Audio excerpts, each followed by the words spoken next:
Hello दोस्तों, इसके पहले हम लोग ने हार्ट का स्ट्रक्चर पढ़ लिया है और उस वीडियो में देखे हैं कि 3 पाइप ऊपर हार्ट से 3 पाइप ऊपर निकली होती है और उसी में से एक पाइप नीचे की तरफ जाती है। जो 3 पाइप ऊपर जाती है वो कहाँ कहाँ ब्लड सप्लाई करती है और जो एक पाइप नीचे आती है जो डायफ्राम से नीचे, वो डायफ्राम के साथ कितने पार्टों को ब्लड मतलब पहुँचाती है और कौन कौन सी आर्टरी लेके जाती है, आज हम इस वीडियो में यही जानेंगे। तो इसीलिए बोर्ड पे हमने स्ट्रक्चर बना लिया। अब इसके आगे हम आपको स्ट्रक्चर बनाएंगे। चलिए देखिए, ये जो दोस्तों ये जो पहली आर्टरी निकलती है, ये पहली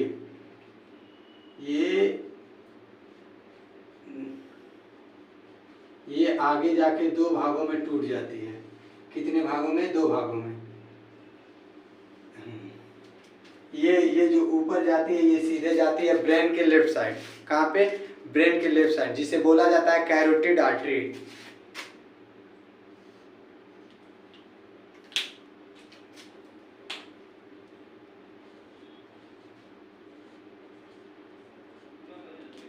कैरोटिड आर्टरी ये जाती है कहाँ?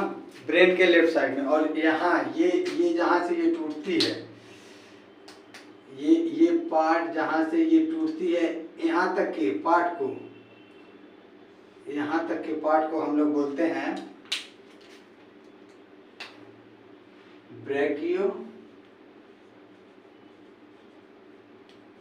ब्रैकियोसेफेलिक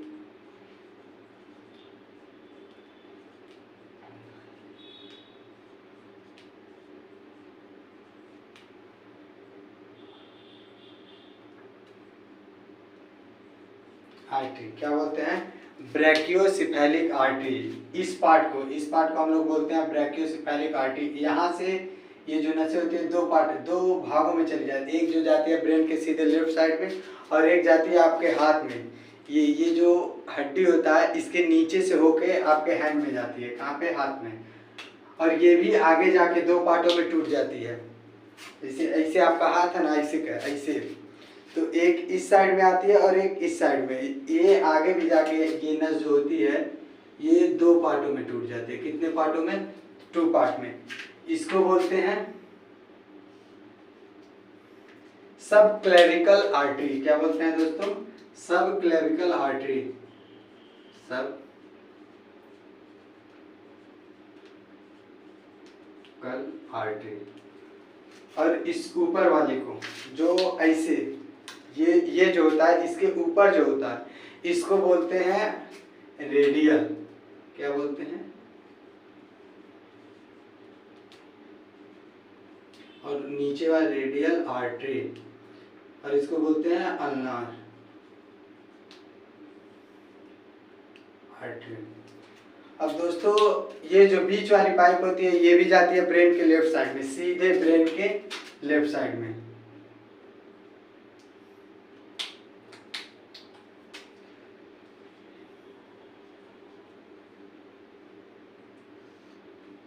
इसको भी कैरोटिड बोलते हैं। क्या बोलते हैं? कैरोटिड। आप लोग यहाँ से देख सकते हैं। और ये जो होती है ये भी जाती है कहाँ पे? हैंड में। ये सीधे हैंड में जाती है। ये जो है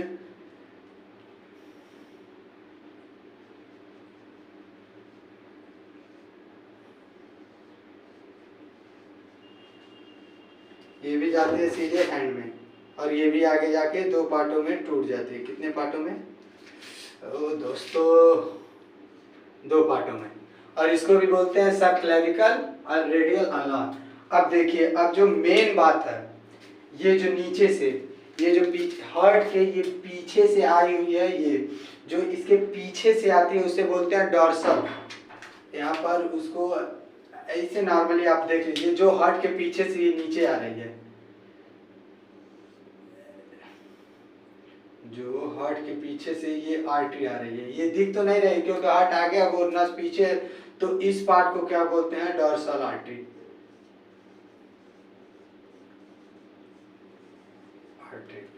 अब डायफ्राम के नीचे जो पार्ट स्थित होता है, जैसे डायफ्राम का नीचे होता है stomach, intestine, kidney, liver, spleen. तो उसको देखिए ब्लड, पहले तो आपका ये रहा डायफ्राम, डायफ्राम जो पार्ट बॉडी को दो पार्टों में डिवाइड करता है, कौन कौन सा? थायरोसिस, एब्डोमिनल, ये है आपका डायफ्राम। ये आपका डायफ्राम यहाँ पर लिख देते हैं।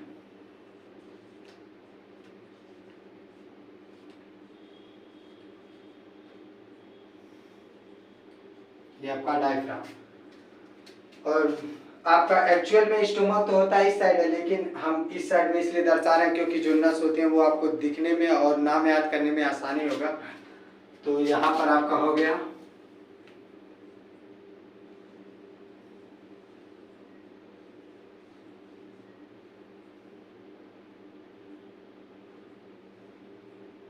ये आपका हो गया स्टोमक। स्टोमक के पीछे स्थित होता है स्पेलिन, क्या? स्पेलिन। और यहाँ पर आपका स्थित होता है लीवर।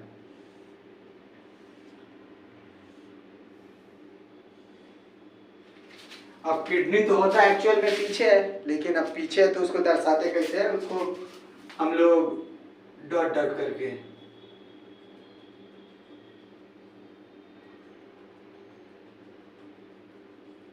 हाँ। अब देखिए, अब जो ये पीछे से आती होती है, अक्सर आप लोग को पता होगा कि सबसे ज्यादा क्रिया जो होती है हमारे लीवर में होती है। कहाँ पे? लीवर में। तो लीवर ज्यादा काम करता है, यानी कि उसको ज्यादा ब्लड चाहिए, ऑक्सीजन चाहिए। तो उसके लिए पर्सनली एक आर्टरी डायरेक्ट उसको जाती है, एक आर्टरी इससे डायरेक्ट, क्या? डायरेक्ट जाती है उसके पास, डायरेक्ट। और इसको बोलते हैं हिपैटिक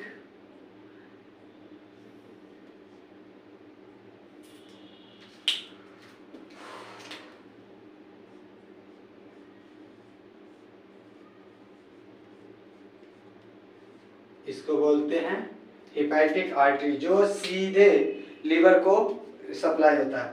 लेकिन यहाँ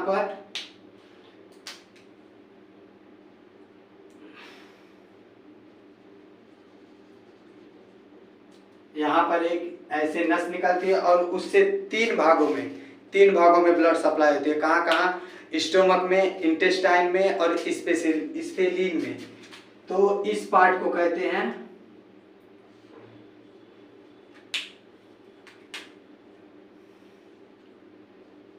सियोलिनिक आर्टरी। क्या बोलते हैं? सियोलिनिक आर्टरी। अब इसमें से तीन पार्टों में डिवाइड होता है। कहाँ कहाँ?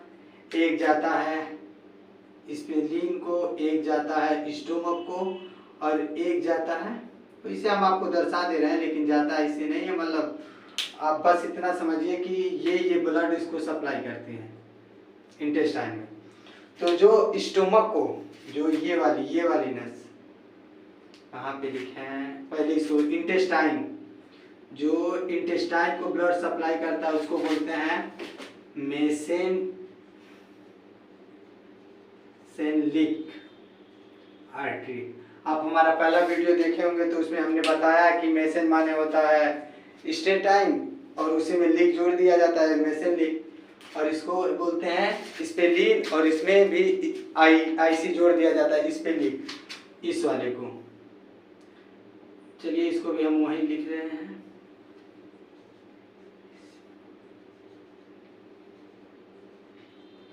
स्पेलिनिक आर्टरी। और जो स्टोमक को देती है ये वाली, ऐसे यहाँ पे गैस्ट्रोलिक, क्या?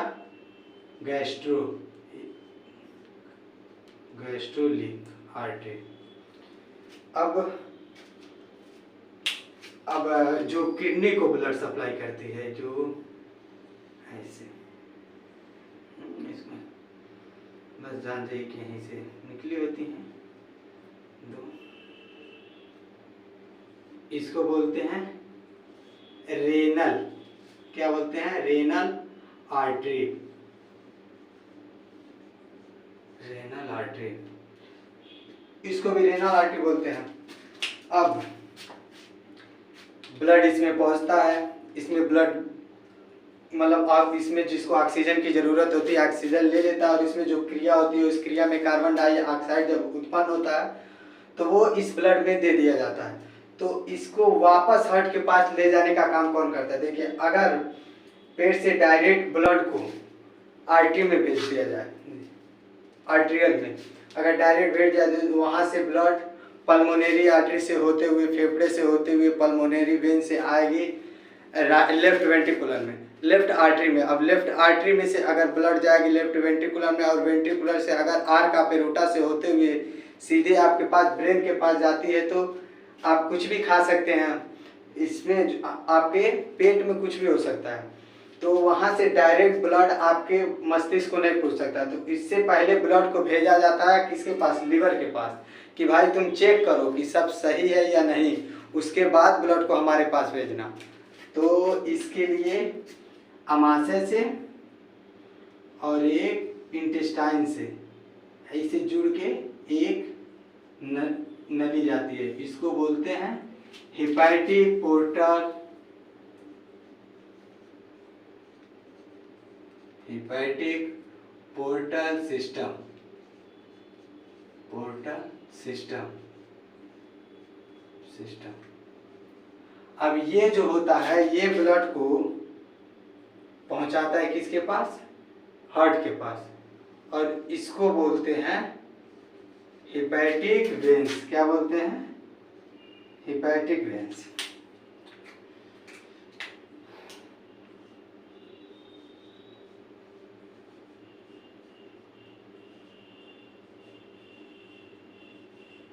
Hepatic when.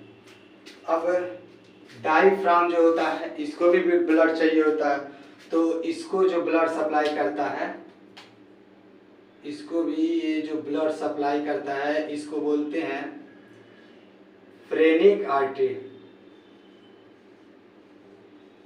Phrenic artery. और हार्ट में जो ब्लड सप्लाई करता है यहाँ पे छोटी छोटी कैपिलरी निकली होती है। कौन? कैपिलरी।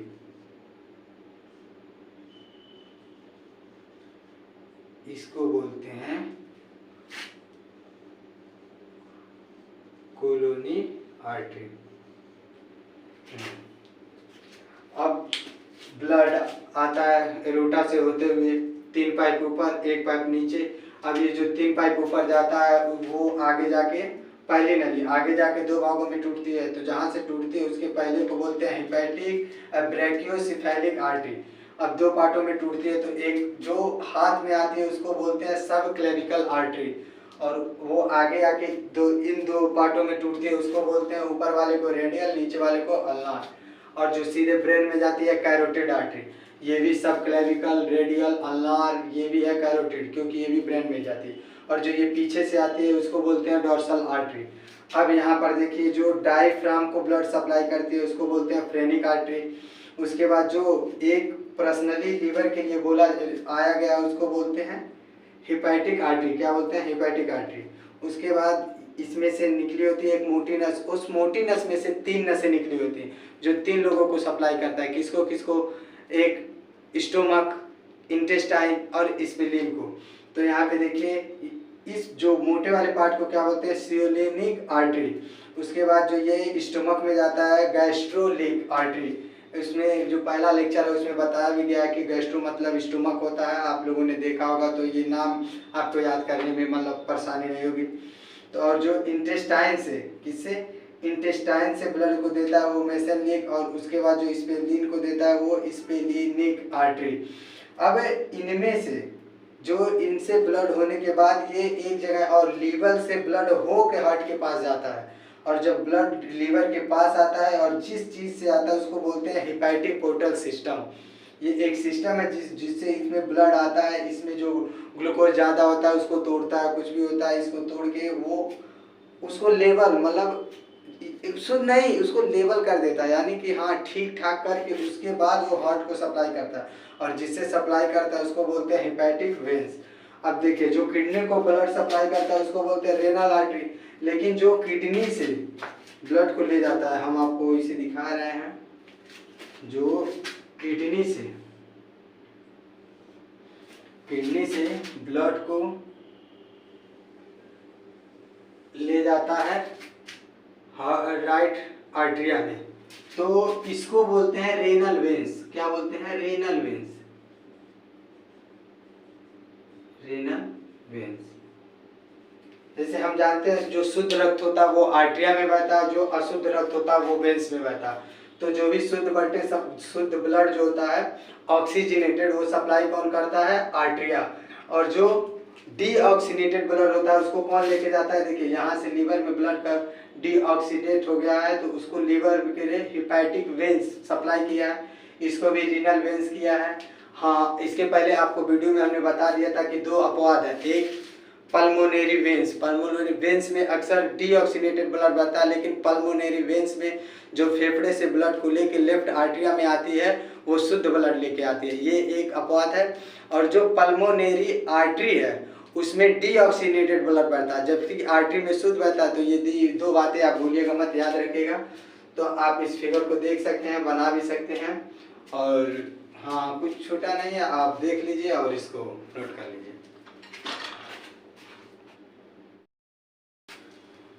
हाँ, तो अब देखेंगे हार्ट जो होता है वो एक्चुअल में काम कैसे करता है। जैसे अभी हम लोग ने हार्ट का स्ट्रक्चर पढ़ लिया, उससे जो 3 पाइप ऊपर 1 पाइप नीचे निकली रहती है वो किससे किससे जुड़ी होती है हम लोगों ने ये देख लिया। अब एक्चुअल में हम लोग हार्ट के बारे में जानेंगे कि हार्ट कॉन्ट्रैक्ट कैसे करता है। आखिर जो ऊपर की आर्टरी होती है वो कैसे कॉन्ट्रैक्ट करती हैं, वेंट्रिकुलर कैसे कॉन्ट्रैक्ट करता है जिससे ब्लड प्रेशर से 3 पाइप ऊपर 1 पाइप नीचे, मतलब पल्मोनरी आर्टरी में ब्लड जाता कैसे है। तो इसमें एक चीज़ पाया जाता है, देखिए क्या, एसे नोड्स। यहाँ पर इसमें पतली पतली सी तारोनुमा होती है, यहाँ पर दिखेंगे नहीं।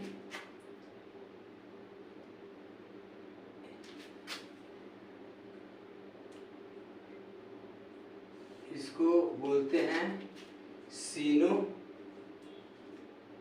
आर्टरी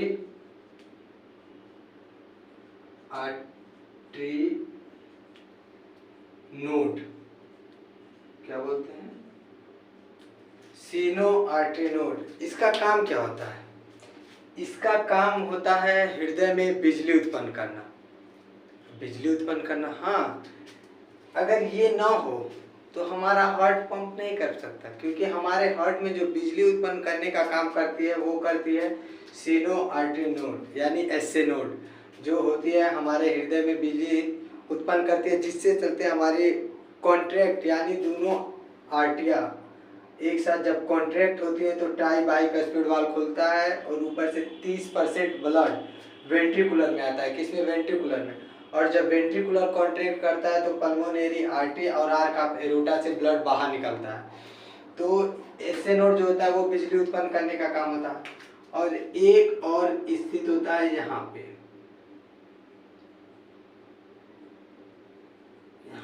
इसको बोलते हैं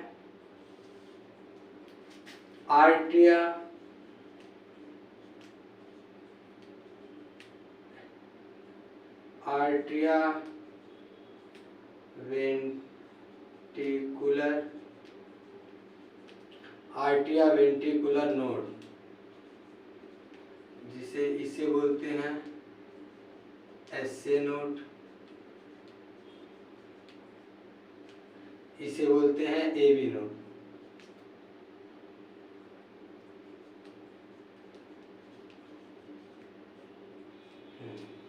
जब ये बिजली उत्पन्न करती है तो इसकी सहायता से, मतलब ये बिजली उत्पन्न की, इसको बोलते हैं पेसमेकर। क्या बोलते हैं? पेसमेकर।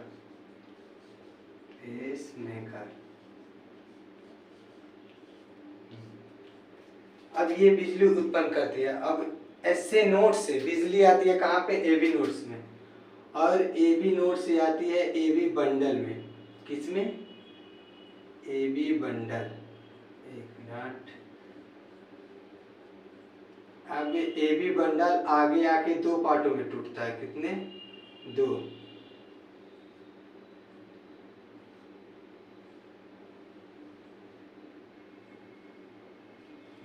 इसको बोलते हैं एबी बंडल।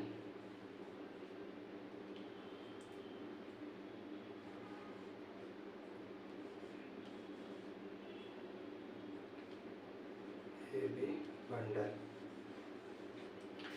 अब ये जहां से टूटती है इसको बोलते हैं बंडल ऑफ एज। एक लेफ्ट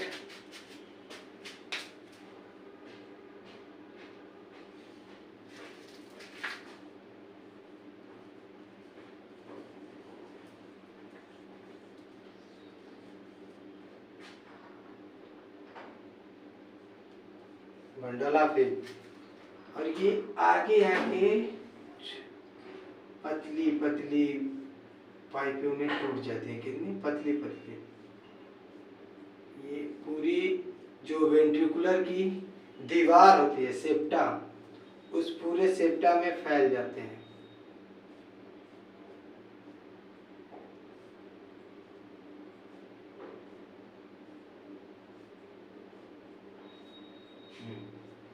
तो इसको बोलते हैं बंडल ऑफ एज, इसको बोलते हैं right bundle, left bundle, left bundle, इसको बोलते हैं राइट बंडल।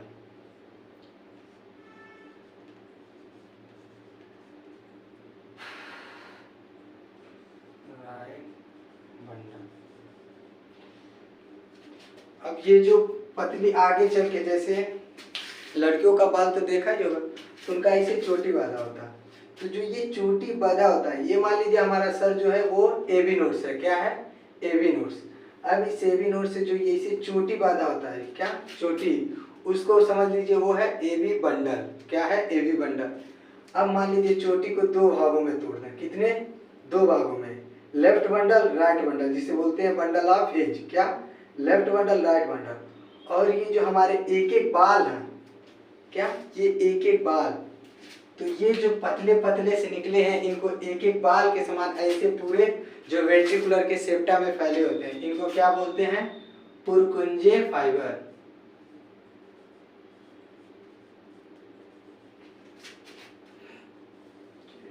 पुरकुंजे फाइबर। अब इनका काम क्या होता है?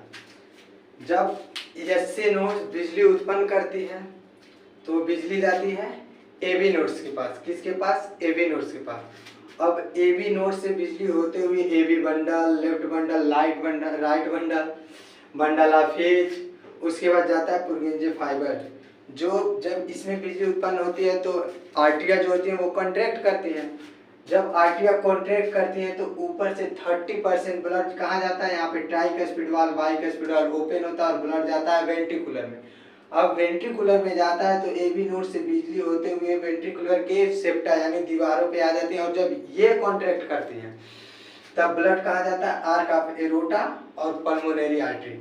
तो अब देखिए यहाँ पर जब दोनों आर्टरिया कॉन्ट्रैक्ट करेंगे, क्या दोनों आर्टरिया कॉन्ट्रैक्ट करेंगे, यहाँ पर वाल होता है, पहले वाले वीडियो में देख लीजिएगा, अभी नहीं इसमें दर्शा रहे हैं। जब दोनों आर्टरिया कॉन्ट्रैक्ट करेंगे, यहाँ होता है बाइकस्पिड वाल जिसे मिट्रल वाल भी बोला जाता है, और यहाँ पर होता है ट्राइकस्पिड वाल। दोनों वाल ओपन होते हैं और 30% ब्लड आता है वेंट्रिकुलर में। कहाँ आता है? वेंट्रिकुलर में। अब जब वेंट्रिकुलर में ब्लड आता है तो वेंट्रिकुलर पहले हल्का सा कॉन्ट्रैक्ट होती है। जैसे मान लीजिए ये वेंट्रिकुलर है तो ये पहले हल्का सा कॉन्ट्रैक्ट होंगे, और जब हल्का सा कॉन्ट्रैक्ट होती है तो ट्राइकस्पिड वाल्व और बाइकस्पिड वाल्व बंद हो जाता है, और जब बंद होता है तभी आवाज आती है लब की। किसकी? लब की। जब ट्राइकस्पिड वाल्व बंद होता है तो आवाज आती है लब की। अब जब हल्का सा कॉन्ट्रैक्ट किया, बाइकस्पिड वाल्व बंद हो गया, और जब बंद हो गया तो इसमें प्रेशर ज्यादा, जब प्रेशर ज्यादा लगेगा तो जो पल्मोनरी आर्टरी और आर्क ऑफ एरोटा में सेमी लूनर वाल जो ओपन यहाँ पे भी बनाए थे अगले वीडियो में, सेमी लूनर वाल दोनों साइड होते हैं, वो ओपन होते हैं, और जब वो ओपन हो जाते हैं तो ब्लड कहाँ जाती है? 3 पाइप ऊपर 1 पाइप नीचे, जो इसके पहले आप लोग पढ़े हैं उसमें पूरी ब्लड फैल जाती है। बस हम आपको बताना चाहते हैं यही कि ब्लड जाती कैसे है।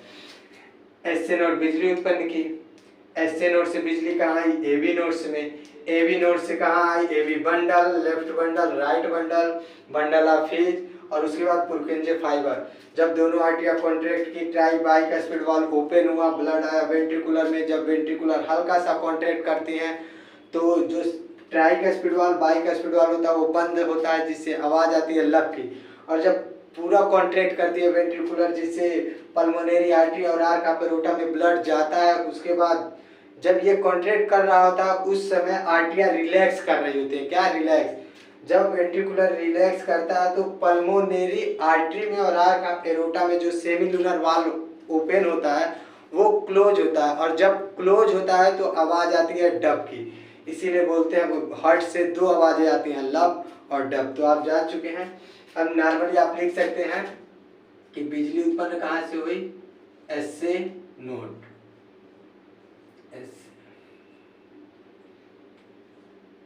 एसए नोड, एसए नोड से बिजली जाती है एबी नोड्स, एबी नोड से जाती है एबी बंडल,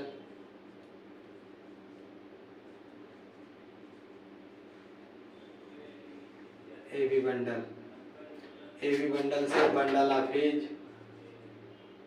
ये भी लिख सकते हो लेफ्ट बंडल राइट बंडल, लेकिन कोई बात नहीं, आप लिखिए बंडल हाफिज।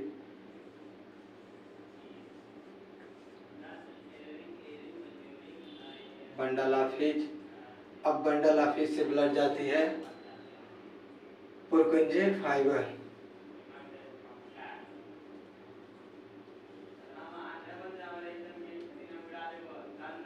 पुरकुंजे फाइबर। और पुरकुंजे फाइबर से ब्लड कहाँ जाती है? वॉल ऑफ वेंट्रिकुलर, यानी वेंट्रिकुलर के दीवारों पे।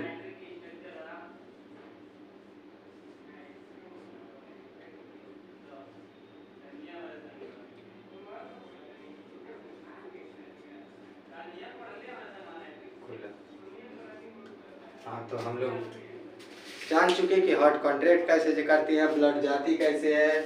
अगर आप लोगों ने देखा होगा, अगर किसी का हार्ट निकाल कर बाहर रख दिया जाए उसके बावजूद भी वो हार्ट पंप करता है। क्यों? क्योंकि यही एसए नोड उस हार्ट में मौजूद होता है और ये लगातार बिजली उत्पन्न करते रहता है। जब तक उसमें से पूरी ब्लड खत्म ना हो जाए तब तक वो पंप करता रहेगा। तो एसए नोड अगर आप हार्ट को निकाल के रख भी देते हैं तब भी वो हार्ट जो होगा वो पंप करता है। इसी कारण से करता है कि उसमें एसए नोड, जैसे आप पंखा देखे होंगे तो पंखा अगर बिजली वाला है तो बटन दाबे पंखा चलेगा, बटन बंद पंखा बंद। जैसे अब बाकी शरीरों को तो कंट्रोल तो ब्रेन करता है, ब्रेन किया, अगर ब्रेन से कनेक्शन कटा तो यानी सब बॉडी का कनेक्शन कट गया। लेकिन इसके पास धड़कने का जो पावर है इसका स्वयं का है। इसे जो ब्रेन होता है वो नहीं, मतलब धड़कना ही कह लीजिए कि उसको धड़कने देता नहीं, ये खुद इसका ये पावर है। जैसे मान लीजिए जो बैटरी वाली फैन होती है उसको तो आप कहीं लेके भी चले जा सकते हैं लेकिन वो चलेगा। तो उसी तरीके से एसए नोड जो हार्ट की बैटरी है वो हमेशा पंप करती रहेगी। हाँ, तो आप लोग देख लीजिए।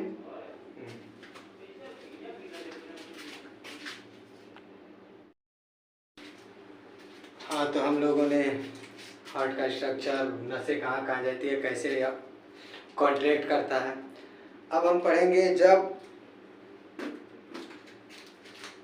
वेंट्रिकुलर कॉन्ट्रैक्ट करती है तो इसमें से ब्लड निकलता है। अब हम पढ़ेंगे कि वो ब्लड निकलता कैसे है। अब मान लीजिए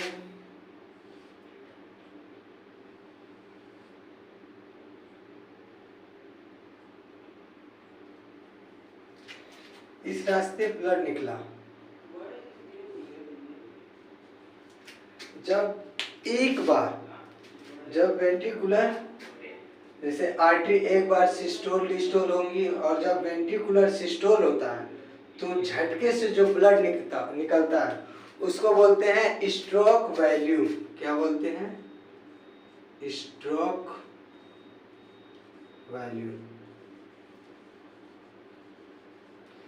जैसे मान लीजिए नहीं, कभी कोई शॉट मारता है मैच में तो कहते हैं व्हाट अ स्ट्रोक, मतलब स्ट्रोक मतलब झटके से लगा। तो जब वेंट्रिकुलर कॉन्ट्रैक्ट करती है जो झटके से ब्लड निकलता है उसको बोलते हैं स्ट्रोक वैल्यू। और इसमें क्या होता, क्या इसमें होता है कार्डियक,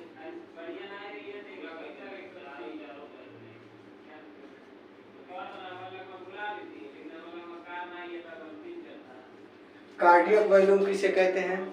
कार्डियक वॉल्यूम का मतलब 1 मिनट में 1 मिनट का स्ट्रोक वॉल्यूम, यानी 1 मिनट में स्ट्रोक वॉल्यूम जो निकलता है उसको बोलते हैं कार्डियो का वॉल्यूम, यानी पूरे हार्ट का वॉल्यूम। जैसे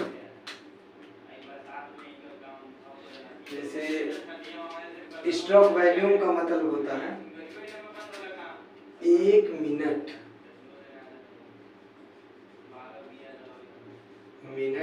में 1 मिनट का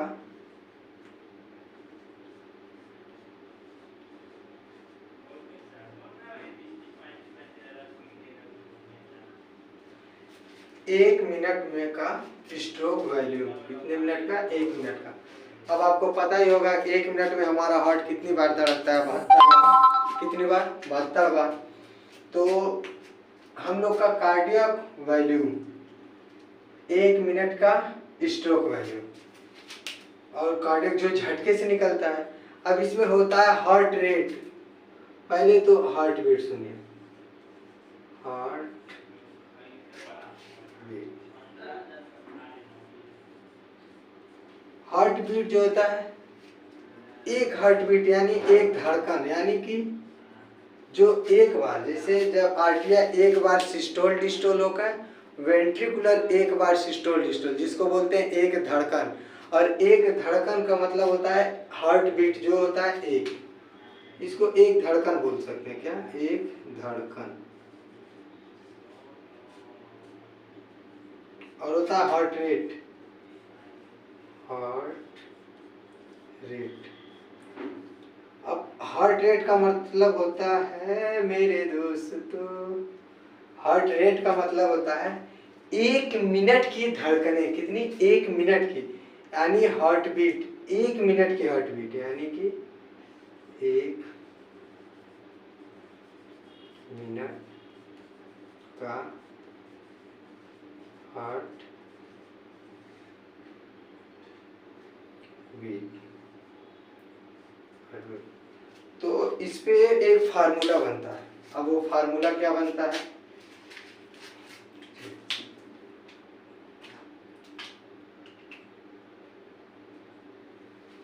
क्या फार्मूला क्या बनता है?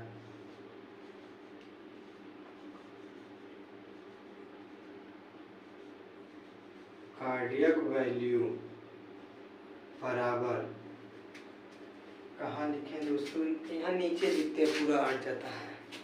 एक मिनट, यहाँ लिखते हैं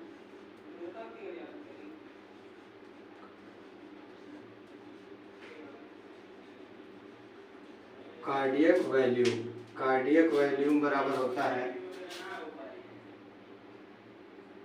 स्ट्रोक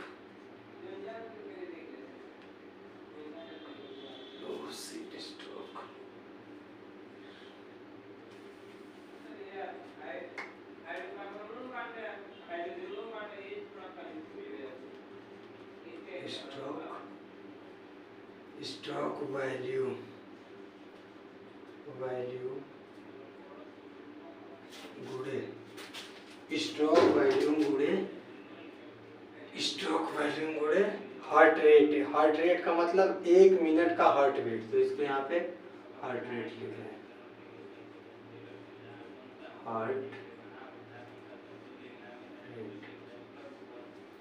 तो आप लोगों ने ये स्ट्रोक वैल्यूम देख चुका होगा। अब इसको फार्मूले पे हम आपको निकाल के दिखाते हैं। कार्डियक वॉल्यूम को डिनोट कर रहे हैं सीवी से। स्ट्रोक वॉल्यूम होता कितना है? स्ट्रोक वॉल्यूम होता है 70 ml। कितना? 70 ml। जब वेंट्रिकुलर कॉन्ट्रैक्ट करती है तो जो झटके से ब्लड निकलता है वो एक बार में निकलता है। कितने? 70 ml। तो यहाँ पर स्ट्रोक वॉल्यूम कितना होगा आपका? 70 मल्टीप्लाई। अब 1 मिनट में हमारे हार्ट बीट कितनी बार धड़कते हैं? 72। कितनी बार? 72। अब इसका मल्टीप्लाई कीजिए, कितना आएगा? यहाँ पे कर लेते हैं हम लोग। 7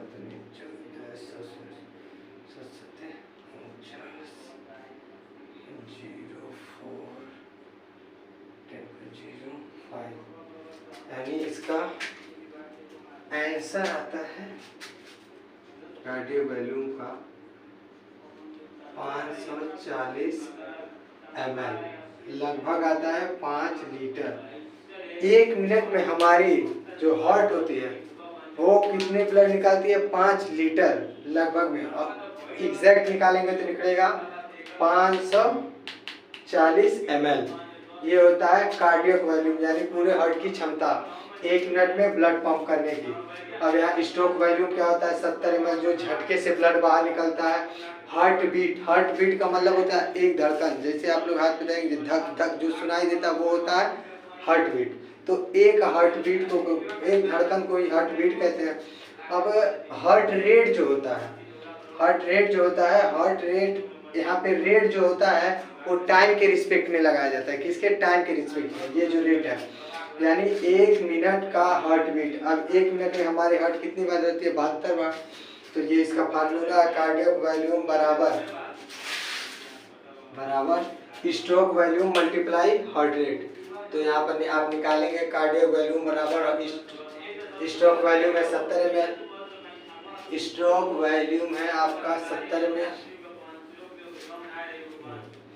और यहाँ पर हार्ट रेट है आपका 72। अगर आप इसको मल्टीप्लाई करेंगे तो आएगा 540 ml, 5040 ml, और यहाँ पर आपका आएगा लगभग में 5 लीटर, यानी 1 मिनट में हमारी ब्लड जो होती है बॉडी ब्लड हार्ट इतना ही सप्लाई करती है। चलिए अब हो गया आज का क्लास यहीं तक। अब इसके आगे हम लोग पढ़ेंगे इलेक्ट्रोग्राफी, ईसीजी। अब अगली बार आएंगे तो ईसीजी के बारे में आप लोगों को बताएंगे। तो चलिए आज की क्लास यहीं तक। चलिए धन्यवाद।